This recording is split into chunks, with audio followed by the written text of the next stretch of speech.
Hello students, I hope आप सब बढ़िया होंगे और डिजिटली काफी नॉलेज गेन कर रहे होंगे। चलिए जी, आज हमें स्टार्ट करना है अपनी एक्सरसाइज 3.1 का, that is question number 2, question number 1 तक।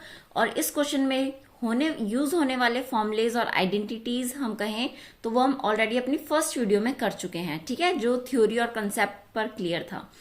चलिए जी, आज हमें स्टार्ट करना अपना क्वेश्चन नंबर 2। इसमें हमें करना क्या है, we have to comparing the ratios जो हमारे पास a1 upon a2, b1 upon b2 और c1 अपॉन c2, ठीक है। इन रेशियोज को कंपेयर करना है और बताना है कि जो लाइंस है वो इंटरसेक्टिंग है एट अ पॉइंट, मतलब एक पॉइंट पर, या फिर पैरेलल है या फिर कोइंसिडेंट है, ठीक है। चलिए बिना टाइम वेस्ट के स्टार्ट करते हैं फटाफट। सेकेंड क्वेश्चन का फर्स्ट पार्ट ये हमारे पास गिवन है, that is 5x minus 4y plus 8 equal to 0, ठीक है। और नेक्स्ट है 7x plus 6y minus 9 equal to 0, okay.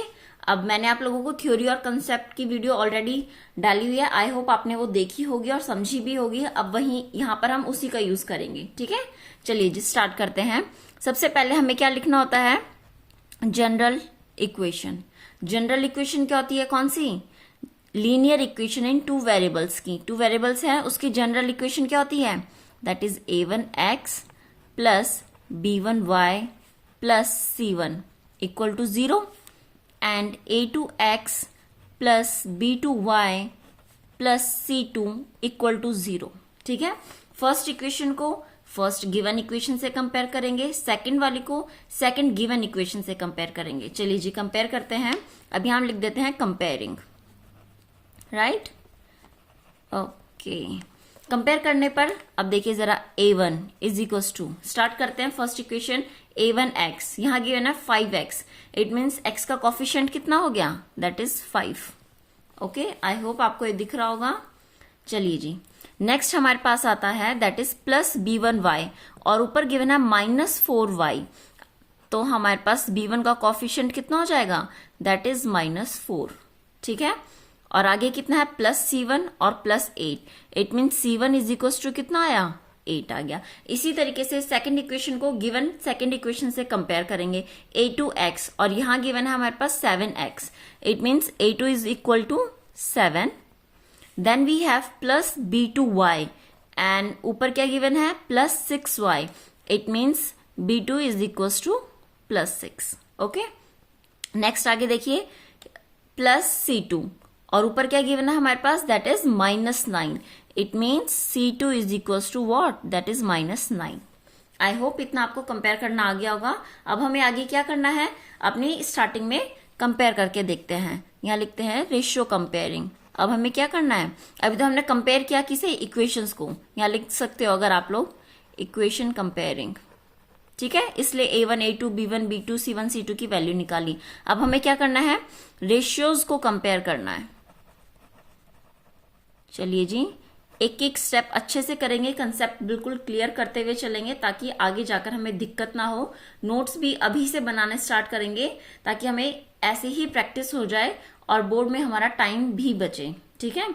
ऐसा ना हो कि पेपर हमारा छूट गया क्योंकि हमारे पास टाइम नहीं था। चलिए जी अब स्टार्ट करते हैं। रेशियो को कैसे कंपेयर करना होता है, सबसे पहले a1 अपॉन a2, ठीक है, यही था क्वेश्चन में, इट मीन्स 5/7, ओके। आगे क्या है, equal to b1 upon b2, it means -4/6। क्या ये दोनों इक्वल है, अगर हम इसे काट भी दें, 2 2 4 2 3 6, कितना आया, देखिए -2/3 एज इट इज है, ठीक है, इतना आ गया। इसका मतलब 5/7 इज नॉट इक्वल टू -2/3।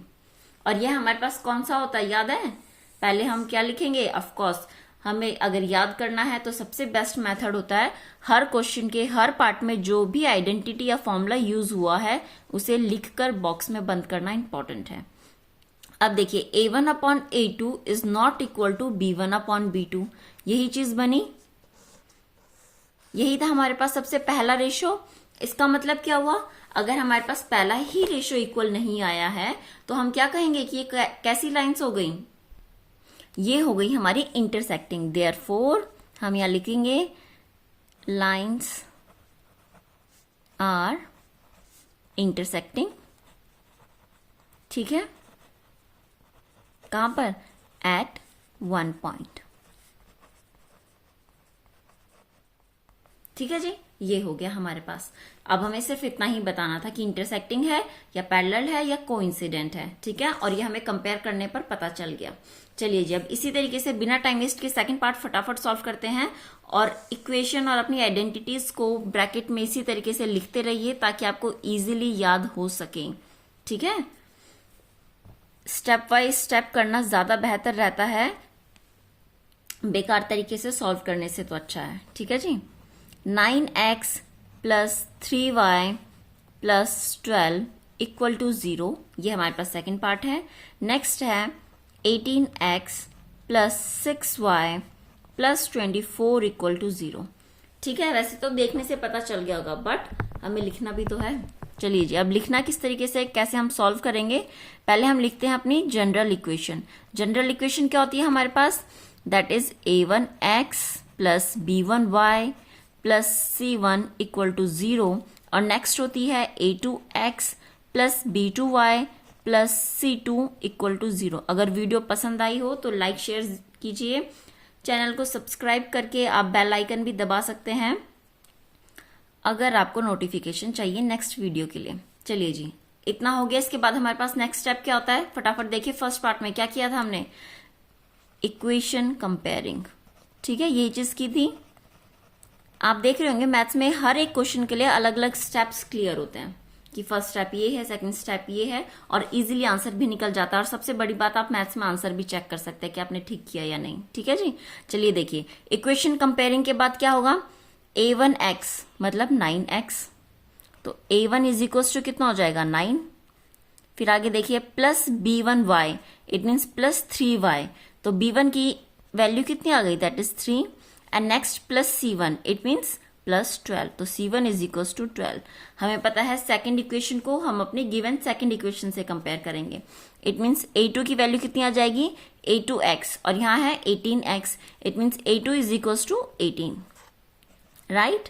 अब b2 के लिए प्लस b2y, और ऊपर है plus 6y, it means b2 कितना निकला, 6 निकला।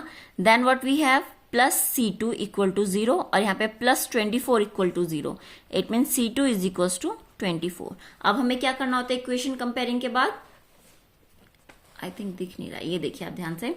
इक्वेशन कंपेयरिंग के बाद नेक्स्ट स्टेप होता है हमारा रेशियो कंपेयरिंग। चलिए फटाफट उसे भी करते हैं। अब देखिए जरा, हमें रेशियो कंपेयरिंग में क्या करना है, पहले फोकस कर लेते हैं वीडियो को। चलिए जी, रेशियो कंपेयरिंग में क्या करना होता है हमें, बिल्कुल सबसे पहले a1 अपॉन a2, ठीक है, कितना था a1 दैट इज 9, और a2 कितना था 18, इक्वल टू कितना करना होता है b1 अपॉन b2, b1 कितना है 3, और b2 है हमारे पास 6, देन इक्वल टू कितना है हमारे पास c1 12 upon c2, c2 is what 24। अब आप यहां देखेंगे, देखिए 9 1 जा 9, 9 2 जा 18, 3 1 जा 3, 3 2 जा 6, 12 1 जा 12, 12 2 जा 24। वैसे तो इक्वल नहीं थे, ठीक है, वैसे हमारे पास ये चीज इक्वल नहीं थी, बट हमने जैसे इन्हें सिंपलेस्ट फॉर्म में कन्वर्ट किया तो what we get 1/2 equal to 1/2 equal to 1/2, ठीक है। और एक कौन सी वाली आइडेंटिटी है, आई होप आपको याद आ गई होगी, नहीं आई है तो इसे लिखिए देखकर ताकि आप इसे याद कर सके। a1 upon a2 equal to b1 upon b2 equal to c1 upon c2, ठीक है। इसे बॉक्स में बंद करेंगे ताकि परमानेंटली हमारे ब्रेन में भी ऐसे ही बंद हो जाए। अब a1 upon a2 equal to b1 upon b2 equal to c1 upon c2, इसके लिए लाइंस क्या होती है हमारे पास, फटाफट बताइए। जी हाँ, इसके लिए लाइंस होती है हमारे पास कोइंसिडेंट लाइंस, ठीक है। तो यहां लिख देंगे लास्ट में देयरफॉर लाइंस आर, मतलब जो ये दो इक्वेशंस की वजह से दो लाइन बनेंगी हमारे पास, वो कैसी होंगी, कोइंसिडेंट लाइंस होंगी, ठीक है। आई होप आपको समझ में भी आ रहा होगा और किस तरीके से लिखना है ये चीज भी पता चल रही होगी, ताकि आप अच्छे से कॉपी में सॉल्व कर सकें। प्रैक्टिस भी आप इसी तरीके से कीजिए ताकि आपकी बोर्ड के लिए अभी से प्रैक्टिस स्टार्ट हो जाए, ठीक है। चलिए लास्ट पार्ट बचता है हमारे पास, दैट इज पार्ट नंबर 3, और फिर हमारा सेकंड क्वेश्चन बिल्कुल कंप्लीट हो जाएगा। पहले आप वीडियो को पॉज करके खुद ट्राई करने की कोशिश कीजिए, अगर नहीं होता है तो आप वीडियो की हेल्प ले लीजिए, और आप चाहें तो साथ के साथ भी सॉल्व कर सकते हैं, ठीक है। नेक्स्ट है 2x minus y plus 9 equal to 0। सबसे पहला स्टेप फिर से वही चीज करेंगे हम लोग। क्या होता है हमारे पास, पहले हम लिखते हैं जनरल इक्वेशन, ठीक है। जनरल इक्वेशंस कौन कौन सी होती हैं, a1x plus b1y plus c1 equal to 0, और नेक्स्ट होती है हमारे पास a2x plus b2y plus c2 equal to 0, ठीक है। इसके बाद नेक्स्ट स्टेप क्या होता है, of course equation comparing. Equation को कंपेयर करेंगे, ये देखिए जरा कितना हो जाएगा, a1x पहली इक्वेशन को पहली इक्वेशन के साथ और सेकंड गिवन इक्वेशन को सेकंड इक्वेशन के साथ कंपेयर करते हैं। a1x इट मीन्स कितना है 6x, तो a1 की वैल्यू कितनी आई, दैट इज 6। आगे देखिए प्लस b1y और ऊपर गिवन है minus 3y, it means b1 is equal to कितनी आ जाएगा, -3, ठीक है। सिंपल a1 b1 c1 ये सब होते क्या है, कॉफिशिएंट्स होते हैं x y के और कांस्टेंट होता है, ठीक है। चलिए जी आगे है प्लस c1 और ऊपर गिवन है plus 10, it mean c1 is equal to 10। इसी तरीके से a2 b2 और c2 की वैल्यू देखिए, a2x इट मीन्स 2x, तो यहां पर a2 किसके इक्वल आ गया, दैट इज इक्वल टू 2, ठीक है। प्लस b2y और यहां पर गिवन है -1y, क्योंकि जिसके साथ कुछ नहीं होता है उसका हमें पता है क्या होता है, 1 के साथ मल्टीप्लाई आ सकता है। b2 इज इक्वल टू कितना निकला, -1। ऐसी प्लस 9 और यहाँ plus c2, it mean c2 is equal to 9। अब हमें क्या करना है, नेक्स्ट स्टेप हमारा आता है रेशियो कंपेयरिंग, ठीक है। साफ और अच्छे से लिखना बहुत जरूरी है ताकि टीचर समझ सके कि हाँ आपको समझ में आया है। ऐसे नहीं कि 1 या 2 स्टेप लिखे और हो गया आंसर, लास्ट में आंसर तो सही आ रहा है हमारा, ठीक है। ऐसा ना हो टीचर को ये लगे कि इधर उधर से कॉपी पेस्ट कर दिया है, इसलिए स्टेप बाय स्टेप समझिए, कंसेप्ट समझिए किस तरीके से सॉल्व हो रहा है, ठीक है जी। रेशियो कंपेयरिंग में क्या करना होता है, अब हमें पता है a1 upon a2 it mean 6 upon 2 equal to -3 upon -1, ठीक है जी, इक्वल टू 10 अपॉन 9, ठीक है। देखिए जरा भी हमें पता कैसे चलेगा कि थर्ड तक कंपेयर करें या ना करें, मतलब C1 C2 को भी कंपेयर करें। यहाँ पर अगर मैं इसे देखूं तो मुझे लग रहा है कि हाँ ये दोनों इक्वल आ रहे हैं। अगर ये दोनों इक्वल हैं तो हमें थर्ड पर जाने की जरूरत है। जैसे हमने फर्स्ट पार्ट में देखा, फर्स्ट पार्ट में क्या था, a1 upon a2 is not equal to b1 upon b2 आ रहा था, इसलिए मैंने थर्ड वाला कंपेयर किया ही नहीं, ठीक है। चलिए जी अब आगे ध्यान दीजिए, देखिए कितना आएगा, इसे सॉल्व करेंगे तो 2 1 ज़ा 2, 2 3 ज़ा 6, और यहाँ ये माइनस से माइनस कैंसिल, ठीक है। यहां बचा हमारे पास 3 अपॉन 1 इक्वल टू यहां से माइनस, तो इट मीन्स 3 अपॉन 1, और यहां देखेंगे अगर आप इसे तो ये सिंपलेस्ट फॉर्म ही है 10 अपॉन 9। तो आपने क्या देखा कि a1 अपॉन a2, देखिए अगर आप इसे देखेंगे तो a1 अपॉन a2 होता है सबसे पहले, तो ये इक्वल है किसके, b1 अपॉन b2 के, ठीक है जी, हो गया, but not equal to c1 upon c2। अब मुझे फटाफट बताइए कि ये किसकी आइडेंटिटी या प्रॉपर्टी होती है। अगर रेशियोज इस तरीके के हों तो लाइंस कैसी होंगी हमारे पास, ऑफ कोर्स लाइंस हमारी कैसी होती हैं, पैरेलल लाइंस बनती हैं इस केस में, ठीक है। चलिए जी लास्ट में इसलिए एक लाइन ऐड करना जरूरी है, क्या लिखेंगे लास्ट में, simply therefore lines are parallel, ठीक है। आई होप आपको वीडियो पसंद आई हो, और यहाँ पर ये वीडियो हमारी कंप्लीट होती है। वीडियो को आप लाइक शेयर जरूर कर सकते हैं अगर आपको पसंद आ रही है, या आपके लिए काफी यूजफुल रही हो तो। चलिए जी अब हम नेक्स्ट थर्ड क्वेश्चन स्टार्ट करेंगे अपना नेक्स्ट वीडियो में। Thank you.